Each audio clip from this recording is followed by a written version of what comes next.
The girl who collected clouds. Anna loved to walk.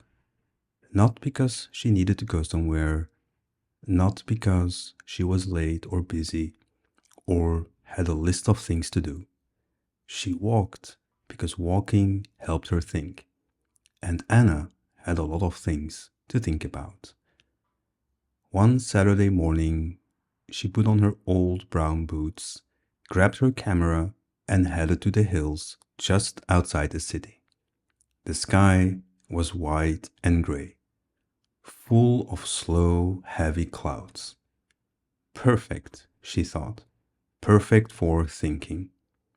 She walked for about an hour before she saw it. A small glass jar sitting in the middle of the path. It wasn't broken. It wasn't dirty. It looked almost new, clean and clear, with a simple cork lid on top. Anna picked it up and turned it slowly in her hands. Strange, she thought. Who leaves a jar in the middle of a hill? She almost put it back down, but something made her keep it. She slipped it into her jacket pocket and kept walking. A few minutes later, the clouds above her began to move faster. One large cloud drifted down, lower and lower, until it was above her head. Anna stopped walking. She looked up. The cloud was soft and white, almost like cotton, and it smelled. This was the strange part.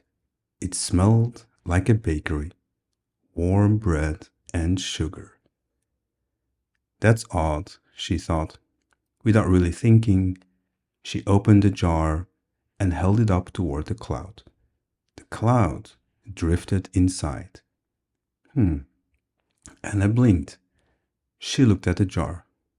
Inside, swirling slowly, was a small white cloud, and the warm smell of bread filled the air around her.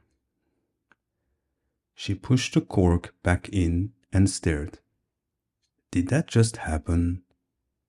She walked further. Another cloud floated down. This one was darker, a soft gray blue like the sky just before the rain. When it came near her, she felt something unexpected. A quiet sadness, not a bad sadness. The kind you feel when a holiday ends or when you finish a book you loved. She opened the jar. The second cloud joined the first. Anna sat down on a flat rock. She looked at the jar in her hands. The two clouds moved around each other slowly, like they were dancing. Each cloud holds something, she thought, a feeling. She waited. A third cloud came, this one bright and golden, even though the sky was still gray.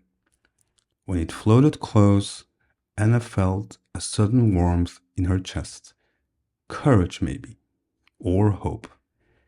The feeling you get when you decide to do something difficult and you think, yes, I can do this. She caught it too. 3 clouds, 3 feelings, warmth, sadness, joy. She held the jar carefully with both hands and started walking back down the hill toward the city. On the way home, she passed a woman sitting alone on a bench. The woman looked tired, not physically tired, but the kind of tired that comes from carrying too many worries for too long. Anna stopped. She looked at the jar. She looked at the woman. She sat down on the bench, not too close, and said, "Excuse me, I know this is strange, but I found something today that I think might help." The woman looked at her, a little confused. Anna opened the jar. The golden cloud drifted out slowly and dissolved into the air between them, warm and bright, like a small sun. For a moment, both of them felt it, that feeling of quiet courage, of possibility. The woman blinked. Then, slowly, she smiled. "What was that?" she asked. "I don't really know," Anna said honestly, "but I think it was the right feeling for today." She released the second cloud too, the blue-gray one. On the bridge over the river, where a young man was standing and looking at the water with a faraway expression.